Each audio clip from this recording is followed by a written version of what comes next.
বর্ষামণি আপনি লিখেছেন, আমার ৩ টা মেয়ে সন্তান, ছেলে সন্তান, লাভের কোনো আমল আছে কিনা?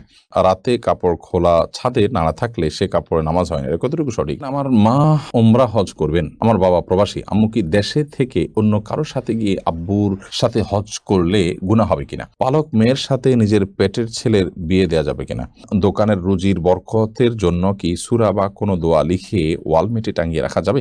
নিয়ত না করে রোজা রাখলে রোজা হবে কিনা? যে জামা কাপড় পরে সহবাস করা হয় সেই জামা কাপড় কি নাপাক হয়ে যাবে? সেটা পরে নামাজ পড়া যাবে কিনা? কি আমল করলে দিনদার বিবি আল্লাহ তাআলা মিলিয়ে দিবেন? দয়া করে আমলটির কথা জানাবেন। চাচাতো বোনকে বিবাহ করা যাবে কিনা? জুমার নামাজ আদায় করতে গেলে আগে যাওয়ার কারণে বসে থাকতে হয়, মাঝে মাঝে চোখ লেগে আসে, মানুষ বেশি হওয়ায় উঠতে পারে না, এর কারণ কি? এর কারণে উযু ভেঙে যাবে? সাকিব শিকদার আপনি লিখেছেন, আমার মা ওমরা হজ করবেন। আমার বাবা প্রবাসী। আম্মু কি দেশে থেকে অন্য কারো সাথে গিয়ে আব্বুর সাথে হজ করলে গুনাহ হবে কিনা?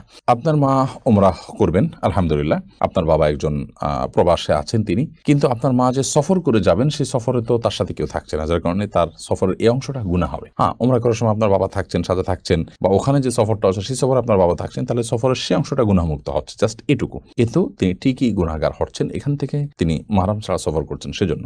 আমরা অনেকে মনে করি যে এখান থেকে মাহরামরা বিমানে তুলে দিলেন, আবার ওখান থেকে মাহরামরা রিসিভ করলেন, এতে জায়েজ হয়ে যাবে না। তাহলে বিমানের মধ্যকার যে সফরটা, এই সময়টাতে তার সাথে মাহরাম থাকছে না, বিধায় এটা গুনাহের কারণ হবে। এমডি কারাম হোসেন আপনি লিখেছেন, নিয়ত না করে রোজা রাখলে রোজা হবে কিনা? না, নিয়ত ছাড়া কোনো আমল আল্লাহর কাছে গ্রহণযোগ্য হবে না। ইন্নামাল আমালু বিন্নিয়াত। বিধায় আপনি সারাদিন না খেয়ে থাকলেন, এবং না খেয়ে থাকাটা হয়তো আপনার গ্যাসের কারণে, অসুস্থতার কারণে, কিংবা কোনো ডায়েট করার জন্য, কিংবা খাদ্যের অভাবের কারণে আপনি না খেয়ে থাকছেন। তো এই না খেয়ে থাকাটাকে আপনি ইবাদত হিসাবে গণ্য করতে পারবেন না, এবং এটা হিসাবে গণ্য হবে না যদি আপনার মধ্যে রোজার নিয়ত না থাকে। হ্যাঁ, আপনি যেটাকে যথাসময় রোজার নিয়ত করেছেন, দুপুরে 10টা পর্যন্ত 9টা পর্যন্ত আপনি খান নাই, এরপরে আপনি নিয়ত করেছেন, ঠিক আছে আজকে তাহলে আমি রোজা রাখলাম। এই যে নিয়ত করলাম, রোজা রাখলাম, যে আমি না খেয়ে থাকছি আল্লাহকে খুশি করার জন্য, এটা একটা ইবাদত, সেই হিসাবে না খেয়ে থাকছি, তাহলে সেক্ষেত্রে আপনার সওয়াব হবে। আয়েশ ফরহাদ আপনি লিখেছেন, দোকানের রুজির বরকতের জন্য কি সূরা বা কোনো দোয়া লিখে ওয়ালমেটে টাঙিয়ে রাখা যাবে?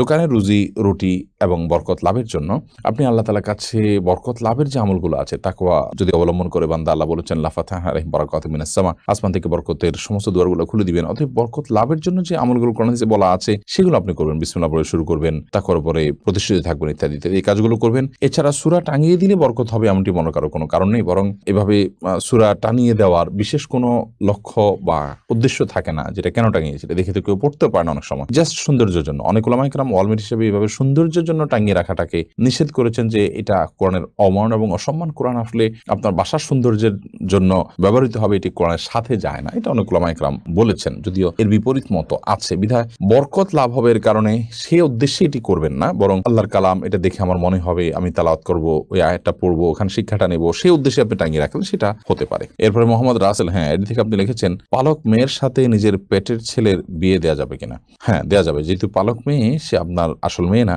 অতএব তাকে আপনি পেটের ছেলের সাথে বিয়ে দিতে পারেন। হ্যাঁ, যদি আপনার পালক মেয়েটা আপনার দুধ সন্তান হয় বা দুধ সম্পর্কিত আত্মীয় হয়, যার সাথে বিয়ে বন্ধন আবদ্ধ হারাম, দুধের কারণে যে সম্পর্ক হয় সেটি যদি এই পর্যায়ে চলে যায়, তাহলে সে আপনার দুধ ভাই, যার কারণে তাকে আপনি বিয়ে করা জায়েজ হবে না। তো এরকম কিছু যদি না হয়, জাস্ট পালক মেয়ে, তাকে আপনি লালন পালন করেছেন, আপনার দুধ পান করেনি সে, তাহলে সেক্ষেত্রে, বা এই ছেলের সাথে, আপনার যে ছেলে হয়েছে তার সাথে তার দুধের কোনো সম্পর্ক নেই সরাসরি, তাহলে সেক্ষেত্রে তার সাথে বিয়ে দিতে কোনো অসুবিধা নেই। তাসলিমা খানম আপনি লিখেছেন, রাতে কাপড় খোলা ছাদে নাড়া থাকলে সে কাপড়ে নামাজ হয় না। এটা কতটুকু সঠিক? না, এরকম কোনো কথা সঠিক নয়। যদি রাতে কাপড় খোলা ছাদে থাকে বা খোলা বারান্দায় থাকে, তাতে নামাজ হয়ে যাবে। নাপাক লাগলে সে নামাজ হবে না। এখানে নাপাক লেগেছে, তার কোনো প্রমাণ তো নেই, বিধায় এ ধরনের কথা বিশ্বাস করার কোনো কারণ নেই। মোহাম্মদ হানজালা আপনি লিখেছেন, আমার ডান পায়ের বৃদ্ধাঙ্গুলি অনেকটাই কেটে গেছে, ডাক্তার বলেছে পানি না লাগাতে, এখন আমার ওযুর জন্য করণীয় কি? বৃদ্ধাঙ্গুলির ওই জায়গাটা যে ব্যান্ডেজ থাকে বা যেভাবে হোক পানি লাগানোর অসুবিধা হয়, তাহলে আপনি মুখ ধোবেন, হাত ধোবেন, যথারীতি ডান পা, যে পা সমস্যা আছে, যে পা সমস্যা নেই সে পা ধোবেন, যে পায়ে সমস্যা আছে ওই পাও ধোবেন, কিন্তু আঙ্গুলের সমস্যা আছে তাহলে আঙ্গুলটাকে এভাবে উঁচিয়ে আস্তে আস্তে করে আলতো করে পানি দিয়ে বাকি পুরো অংশটা আপনি ধোবেন ভালো করে, যাতে শুকনো না থাকে। যে আঙ্গুলটা ধোয়া নিষেধ, ওটার উপরে ভিজা হাতকে দিয়ে হালকা আলতো করে মুছে নিলেন, বাস, তাতেই আপনার ওযু হয়ে যাবে ইনশাআল্লাহ তাআলা। গাউসিয়া জামে মসজিদ এটি থেকে আপনি লিখেছেন, রাস্তার দুপাশে দুই সমাজের দুই মসজিদ থাকতে পারবে কিনা? রাস্তার দুই পাশে দুই সমাজের দুই মসজিদ থাকতে পারবে কিনা, মাঝখানে 20 ফুট দূরত্ব, এটা খুবই গর্হিত কাজ। আল্লাহর ঘরকে আমরা এভাবে নিজেদের ঝগড়াঝাটির আপনার অস্ত্র বা মাধ্যম বানানো এটা উচিত নয়। আপনি দুইটা সমাজের বা দুইটা গোত্রের বা দুইটা বংশের মানুষ, দুইটা বাড়ির মানুষ নিজের মধ্যে গন্ডগোল ফাসাদ করে তাদের আলাদা আলাদা ঘরবাড়ি নির্মাণ করবেন আপনারা, সেটা আল্লাহর ঘরের প্রতি অসম্মান। বরং কোনো জায়গায় আগে থেকে মসজিদ আছে, সেই মসজিদে আমরা সালাত আদায় করব, তাতে ওই মসজিদ কর্তৃপক্ষ যারা পরিচালনা করছেন বা যাদের বাড়ির সামনে মসজিদ তাদের সাথে শতমত পার্থক্য থাকুক, তারপরেও সালাত আদায় করব এবং তারাও এখানকার সকল সালাত আদায়কারীকে অ্যাপ্রিসিয়েট করবে, শ্রদ্ধা প্রদর্শন করবে আল্লাহর ঘরের মেহমানদেরকে, তাদের সাথে কোনো প্রকার খারাপ আচরণ করবে না। এটি উভয় পক্ষেরই কর্তব্যের অংশ। আমরা এইভাবে যদি বিভাজন করতে থাকি আল্লাহর ঘর দিয়ে, সেটা অবশ্যই প্রশংসনীয় কিছু নয়। এক্ষেত্রে পুরাতন মসজিদারা যদি অসহায়তা করে তাদের যেমন গুনাহ হবে, নতুন মসজিদারা আলাদা করে আপনার মসজিদ নির্মাণ করে সমাজের লোকদেরকে বিভক্ত করছেন সেটিও গুনাহ হবে এবং দৃষ্টিকটু হবে, এটি আল্লাহর ঘরের অসম্মান হবে। মোহাম্মদ আহসানুল্লাহ আপনি লিখেছেন, ব্যাংক লোনের গ্যারান্টার হওয়ার ইসলামিক হুকুম কি? যদি লোনটা সুদভিত্তিক না হয় তাহলে সেক্ষেত্রে গ্যারান্টার হতে কোনো অসুবিধা নেই, আর সুদী লোনের গ্যারান্টার যদি হয় তাহলে সেক্ষেত্রে অবশ্যই গুনাহ হবে, কারণ সেখানে অন্যায় আপনি সহযোগিতা করছেন। এমনি সেলিম রেজা কাজল আপনি লিখেছেন, যে জামা কাপড় পরে সহবাস করা হয় সেই জামা কাপড় কি নাপাক হয়ে যাবে? অর্থাৎ যেটা পরে সেটা পরে নামাজ পড়া যাবে কিনা? যা কাপড় চোপড় পরে সহবাস করলেই সেটা নাপাক হয়ে যাবে না। যদি সেখানে নাপাক লাগে তাহলে সেক্ষেত্রে সেটা নাপাক হবে, আর যদি নাপাক না লাগে তাহলে সেটা নাপাক হবে না। অতএব এটি নির্ভর করবে যে নাপাকটা লেগেছে কি লাগেনি তার উপরে। এমনি সবুজ আপনি লিখেছেন, কি আমল করলে দিনদার বিবি আল্লাহ তাআলা মিলিয়ে দিবেন? দয়া করে আমলটির কথা জানাবেন। নেককার স্ত্রী পাওয়ার জন্য নিজে নেককার হওয়ার চেষ্টা করবেন, নেককার মানুষদের সাথে উঠা বসা করবেন, সেরকম চেইন মেনটেন করবেন যারা নেককার, তাহলে তাদের মাধ্যমে আপনি নেককার স্ত্রীর সন্ধান পাবেন। সেই সাথে সূরা ফুরকানের ৭৪ নম্বর আয়াতে যে দোয়া আছে সেটি পাঠ করবেন, নিজের জীবন সঙ্গী যেন নেককার হয়। রব্বানা হাব লানা মিন আজওয়াজিনা ওয়া যুররিয়াতিনা কুররাতা আয়ুন। মোহাম্মদ শহীদুল এখন আপনি লিখেছেন, জুমার নামাজ আদায় করতে গেলে আগে যাওয়ার কারণে বসে থাকতে হয়, মাঝে মাঝে চোখ লেগে আসে, মানুষ বেশি হওয়ায় উঠতে পারে না, এর কারণ কি? এর কারণে ওযু ভেঙে যাবে? হালকা ঝিমুনি যদি আসে, বসে বসে ঝিমান, কোনো কিছু এর সাথে হেলান দিয়ে না ঘুমান, তাহলে সেক্ষেত্রে ঝিমুনি এসে আপনি এদিক সেদিক পড়ে যাচ্ছেন, তার কারণে ওযু ভাঙবে না। তানভীর আহমেদ তাসিন আপনি লিখেছেন, চাচাতো বোনকে বিবাহ করা যাবে কিনা? চাচাতো বোন অবশ্যই আপনি তাকে বিয়ে করতে পারেন, সেটা আপনার তার সাথে যদি দুধ বোনের কোনো সম্পর্ক না থাকে, অর্থাৎ একই মায়ের দুধ যদি পান না করে থাকেন, তাহলে সেক্ষেত্রে চাচাতো বোনকে বিয়ে করা যাবে, কোনো অসুবিধা নেই, কারণ আপনার চাচাতো বোন আপনার মাহারাম নন মাহারাম বিধায় তাকে আপনি বিয়ে করতে পারেন।